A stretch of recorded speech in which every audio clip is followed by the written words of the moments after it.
Hello and welcome to Southeastern 14's Kentucky Show. Joining me every week, as he does, Stuart Lackey. The Cats, Stuart, are rolling into our hometown of Nashville 3-0. Wasn't always pretty at times in the 3-0 start. But first of all, Cats leaving Kroger Field / Commonwealth Stadium, which celebrated a big milestone last week. That's right, Chris. Thanks again for having me. 50 years at what most of us still prefer to call Commonwealth Stadium, Kroger Field.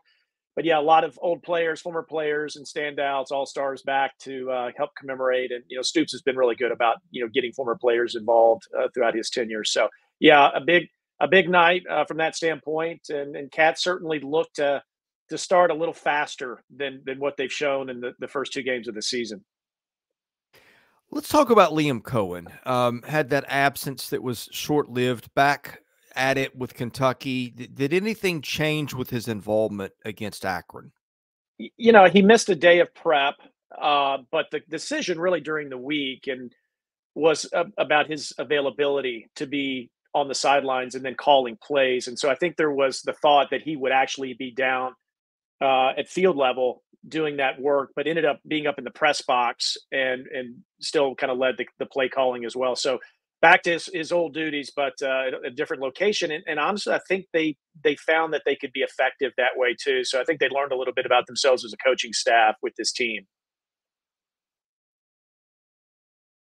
Big part of that offense has been Ray Davis, who's making his return to Vanderbilt, where he had a big game and Vanderbilt's upset of the Cats a year ago. I don't know why when we talk about running backs, we don't look at receiving yardage, but if you include that, he's probably been the most productive back in the league so far, and really looking forward to see how that homecoming comes for him Saturday.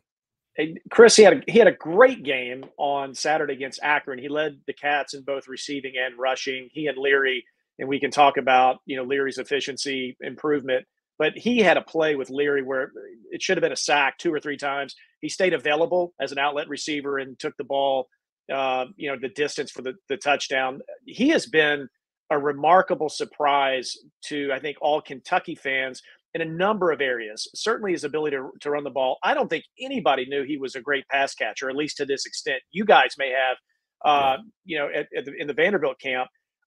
His ability to run between the tackles and shiftiness has been a surprise. And I tell you what's really been the biggest surprise for me, like I don't think Kentucky has had a complete back like this in a long time, but specifically his pass protection. I mean, picking up blitzes, unbelievable job. You can just tell that he's a seasoned, tenured player, and he has really taken to this offensive scheme at a high level. And I think, again, there are whispers in the Kentucky camp that Ray Davis might be an upgrade over Chris Rodriguez because of his ability to do so many things so well. I haven't checked the stat sheet, but has he fumbled yet this year? Has not had a fumble. Has not had a turnover. He just doesn't do that. That's been an issue with Kentucky backs for a couple of years. I mean, and that's one of those games. I don't think there's any hard feelings in any camp. At least I know there's not that I can tell on the Vandy side. He's still friends with guys on that team. So I don't think this is going to be this, trumped up grudge match. But again, I think the focus on what he does, I think you nailed it. You saw the things that I saw out of him when he played here in Nashville for Vanderbilt. Just he just does so many things that go unappreciated that you don't take. Like you don't take not fumbling for granted until somebody fumbles. You don't take pass blocking for granted until somebody misses a block and gets their quarterback killed on a blitz pickup. And he just, I don't know where he's going to rank at the end of the year in terms of all SEC this or that, but if people are paying attention to those things, he will do well there. Yeah. I think everyone is super excited. And I think also as you watched the game progress, it's not just Ray Davis in that running backs room, Chris. You've got Jaton McClain, who's an upperclassman. You've got the kid from North Carolina State who got in late and actually, I think, had 50 yards rushing in the fourth quarter and a touchdown. I mean, they've got 2 or 3 guys. Ramon Jefferson is another player who transferred in last year, got hurt early in the season, and he was able to log a few snaps as well. So you've got 3, maybe 4 backs that can be serviceable for Kentucky this year. Well, consistency has been an issue, and particularly fast starts for Kentucky. I don't know if Mark Stoops addressed that this week or not. Offensive line, I know, certainly got addressed reading his press conference stuff. But what does Kentucky have to do differently there, Stuart? Yeah, so a great call out. So we talked about last week. Kentucky's averaged 56 plays on offense for the first two games, and they had a couple of goals. One of which was to get off to a fast start, which they did, and then it was to be even more efficient to allow for more opportunities. That didn't happen, Chris, and it was because of a couple of key mistakes in scoring situations. Kentucky actually went backwards, 49 plays on offense, but the first series, Cats were hitting on all cylinders. They went 75 yards, most of that through the air. Leary hit Josh Caddis, the true sophomore kid, had an amazing catch and then an effort to get in the end zone. And it looked like they had ironed out a lot of those question marks in terms of speed of play. And then the mistakes, as I mentioned, there were just one costly. Leary hit another tight end, Jordan Dingle rather, on a great seam route. Dingle made a great one-handed catch, got into the red zone right at the 10-yard line, and the ball was stripped and knocked loose into the end zone. Akron recovers. Okay, so a number of issues with that in terms of the final stat sheet. There was another play where Leary in the third quarter hit a true freshman wide receiver, Brown Stevens, on a 70-yard touchdown bomb. Complete missed coverage by the Akron secondary. We had a holding penalty. The Cats had a holding penalty by their center, Jagger Burton, inconsequential to the outcome of that play, but that was nullified. So when you're not running as many plays as Kentucky's used to running, when you make a mistake like that, you just don't have the opportunity to catch up, and so everything is magnified.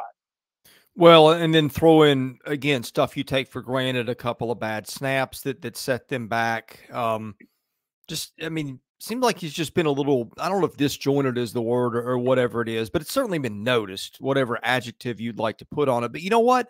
I look around college football, man, the SEC, have you ever seen a time where the league is having more issues with offensive line play than right? I'm like, even Georgia and Alabama are having issues right now, Stuart. Yeah, we've seen, I go back and again, kind of dating ourselves, but that 2007 season, right, when South Florida went into Auburn and beat Auburn, and I think got ranked, I think, as high as second in the country. Kentucky, I think, at one point was number 7 in the country. It was a wonky year, maybe not due to offensive line play, but man, it sure seems like if there's an opportunity for a team like Kentucky to assert itself and maybe grab a couple of wins that maybe the odds makers didn't have them, getting at the beginning of the year, this is the time to do it. And you look at the Cat schedule over the next few weeks. You've got Georgia, you've got Vandy, and then home against Florida, and then in Athens. There might be an opportunity for the Cats to do something really special. And again, I don't want to get ahead of ourselves, but certainly, yeah, there's opportunity for a lot of teams in the league this year. I think everybody's looking at that right now. Like if you're a bottom half of the league team tradition, you're looking going, hey, Alabama's gettable. Georgia doesn't look like world beaters yet, and Georgia may end up being world beaters. You saw what happened to LSU. I'm with you. I think it is a fascinating year in this league because it's like the NFL, Stuart. Yep. You just don't know from week to week. The spreads are a little bit lower. Yep. I think it is just going to be. It may not be the best year the SEC has ever had. I'm going to go on a limb and say that, given what the league has done out of conference. But yes, I think everybody's looking at this and saying there's opportunity for us. Yeah, and so I think about, okay, who's efficient, right? Who's not winning the eye test right now? Not many people are, but you look at efficiencies, and again, I'll throw this stat, and I want to read it verbatim so I don't misquote it. But Kentucky's the only team in the entire country to rank inside the top 10 in both offensive and defensive scoring efficiency and offensive and defensive yards per play. And so, again, the defense on Saturday against Akron held them out of the end zone, gave up a field goal. But again, that was partially because of some of the offensive miscues. Everyone on the two deep, I think, for Brad White, got in and got meaningful action. This defense is coming on board or coming online, Chris. And I'll highlight Trevin Wallace at linebacker, weak side linebacker.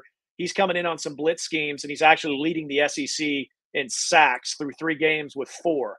And I think he's ranked 9th or 10th in that category nationally. So, you marry up the defensive ability for Kentucky to play consistently, and if the offense can figure out their issues at key points in the game, I think you've got Kentucky's in that conversation. There are others, but Kentucky's in that conversation for a team that might make some hay this year.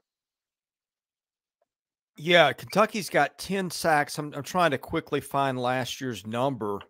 Yeah, I was thinking that's about half of what Kentucky got last year, and that's exactly half of what Kentucky got last year. So there's that. And you mentioned efficiencies.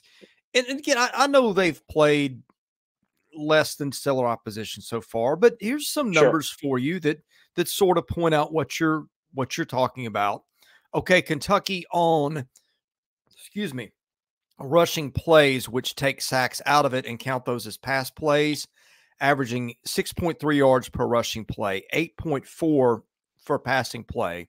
Now, turnovers, as you've hit on, have been an issue. They're turning it over 3.1% of snaps. Can't do that when you get to SEC games, or you'll pay the price. Defensively, though, 3.6 yards per rushing play, 5.0 per passing play, turnover rate of 2.6%. So, yeah, I mean, other than the turnovers and the mistakes on offense, yeah, maybe it's not always looked the best, but those are pretty good numbers. Yeah. No, they again, since we started talking about the Cats, and I'll just go back to Devin Leary. There was a lot of criticism, and still some criticism of his ability to, miss throws. But anyone that's watched this kid play for a while, you see that he's really close. And again, the fewer snaps that you run, those mistakes are just highlighted. You just don't have the ball as much. So if they can figure that piece out, the turnover piece, he needs to get dialed in with his receiving core. Fortunately, Tavion Robinson, the super senior who stayed around to play for Liam Cohen, he has become very productive and has engaged and is leading this receiving core. The super sophomores, the kid from Nashville, Barryon Brown, everyone knows he's got world-class speed. He's a super talent. Dane Key, the hometown kid from Lexington, those guys have got to step it up. And it is not only noticeable, it's becoming an issue, especially with Key, that he and Leary just have not been on the same page. And so some of those turnover issues come from that kind of QB wide receiver relationship specifically. So much so you're seeing the Brown-Stevens get in and actually, have some production. So we'll see how that unfolds over the next game specifically. And then, of course, we have Florida. The Cats have Florida coming into Lexington next week. So there's no time to there's no more time. I call it exhibition season is over. It's time to play football. So yeah, well, football starts in the SEC this Saturday at 11 in our hometown of Nashville. You and I will both be at that one in various venues. And let's talk about the matchup, because I've seen all of Vandy's games and you've seen all of Kentucky's. I've seen some of Kentucky, but I saw a lot of Kentucky last year too. And I know that when Kentucky's got the ball, Vanderbilt has had a hard time stopping whatever another team wanted to do. Like if it's a passing attack, and Vanderbilt has not seen one like Kentucky's going to bring with Brown and Key and Robinson and that tight end room of Caddis and those other guys, nor has it seen a quarterback like Devin Leary, nor has Vanderbilt seen a running back like Ray Davis, since Ray Davis was in its running back room a year ago. And Wake Forest, which has not run the ball well at all, ran for 288 against Vandy a couple weekends ago. I think the biggest weakness Vanderbilt has is that secondary, and I look for Kentucky to probably pop some big plays downfield with Brown and Key. Vanderbilt, I think, is going to be giving two guys who one was in high school last year, the other guy was a redshirt freshman, starts at corner. Wow. So that could be an opportunity for Kentucky there. It's going to have to be. And again, Key and Leary have got to get on the same page. There's going to be opportunities, 11 a.m. kick. So that'll be interesting. Much has been made about, the current construction at the stadium and how opposing teams are maneuvering that. I don't think that's going to be an issue. I think for Kentucky fans, they've been talking about putting together a complete game. And I think what Mark Stoops is really after is that, but he's also about this week, I think, competing to win. So don't give up on a route. Make sure that your assignments are right. Take pride in that. And, Vanderbilt came off a really hard loss last week on the road. And if what you say is true, and I think it is, the secondary is an opportunity for Kentucky to really exploit. they've got the weapons. If they can just dial it in, it could be another big day in the passing game for Devin Leary. Yeah, I would be surprised if it's not, but I'll also be surprised if Vanderbilt doesn't bust some plays too. Vanderbilt's got a receiving trio of its own that probably doesn't get put up there with Kentucky's and LSU's and Georgia's, and I'm not saying it should be, but it's got Will Shepherd, who I think is or was leading the country in touchdown catches. It's got Jaden McGowan in the slot, who's like a 10-6, 10-800-meter guy, and it's got a guy faster than him in London Humphreys, who is a true freshman who was a state 100-meter champ last year in the state of Tennessee, who's caught several bombs so far. Those guys have caught almost 900 yards of passes through 4 games. A.J. Swan has got a rocket arm, but mistakes have been what's killed them. The fumbles, the interceptions. If Vanderbilt plays a clean game, Kentucky's defense will hands down be the best it's seen. I'm sure Kentucky will be able to limit some of what Vanderbilt has done, but they're not a pushover in the passing game. They are capable of generating some explosive plays. Look, Kentucky's going to be a favorite in this game. It should be a favorite in this game. It's 14 points as we're doing this on Wednesday. But if you're drawing up recipe for an upset, I think that's where it is, because sometimes you can be better than an opponent for most of the game. You make mistakes, you give up big plays. Vanderbilt can do that a little bit. Right. And I think that's a great point. And the spread is 14. I think the over is 50, maybe 50 and a half. And so you wonder, okay, you would think the Cats would be able to put up a big number. And so we'll see. I mean, there's some factors here. There's, of course, Ray Davis coming back to, his former school. I don't think that's going to have a huge impact on his ability, but you never know. So we'll see. I think Cats have a great chance to put up production in the passing game, but Vanderbilt's got some skill at wideout, as you pointed out. And listen, the defensive secondary for Kentucky, which was thought by many to be a strength, is starting to dial it in. You mentioned lesser competition. There's no question. It's, this is big boy football starting this week. And so, it'll be interesting to see how Kentucky responds in pass coverage and blitz schemes and those kind of things in terms of trying to slow down Vanderbilt's offense. I think Vanderbilt can put up points. I mean, I think they have the ability to put up points. It's just a question of how Kentucky will respond to that.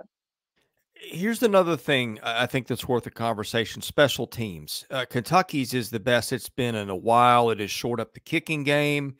Anytime you got Barry Brown returning kicks, that is a nightmare for the guy on the other sideline. We've seen that from him before, that explosive ability. Vanderbilt's got a really outstanding punter in Matt Hayball, who's good at pinning guys back, hitting long kicks. Vandy has also run back a kick for a touchdown this year, but Vanderbilt's also been uneven. It gave up a punt return touchdown, or actually it fumbled a punt away for a touchdown 2 weeks ago and hit an up back with a snap last week. So I don't know what's going on there. But point is, Kentucky, if it continues to play as it's played on special teams, if Vanderbilt doesn't correct some things, there's an opportunity for a big play or two there also. No question. Brown has the potential to take it to the house anytime he touches it, although he did miss some gaps. And you go back and watch that film, there were a couple, maybe 1 or 2 opportunities in terms of his decision-making on kickoffs against Akron that could have, been huge plays for Kentucky. The other kind of thing to point out, one of Kentucky's 3 turnovers against Akron was a muff punt by that senior, Tavion Robinson, is usually sure-handed. And so it'll be interesting to see what impact the special teams has had. I will say this, and on the kicking side for Kentucky, probably the most consistent start Mark Stoops has had in a long time. The transfer place kicker from Georgia Southern, Raynard, has had just a great start to the season when he's been called on. I don't think he's missed a field goal. And then the punting, Wilson Berry, has been strong too. So that'll be interesting to see kind of how, what factors in there in the special teams game. Yeah, excuse me if I mentioned this, but I don't think I did. Vanderbilt is 50th in SP Plus's special teams ranking, Kentucky 3rd. So top 5 units so far in Lexington. So we'll see again how that measures up. Penalties, another thing. Kentucky's been sloppy at times.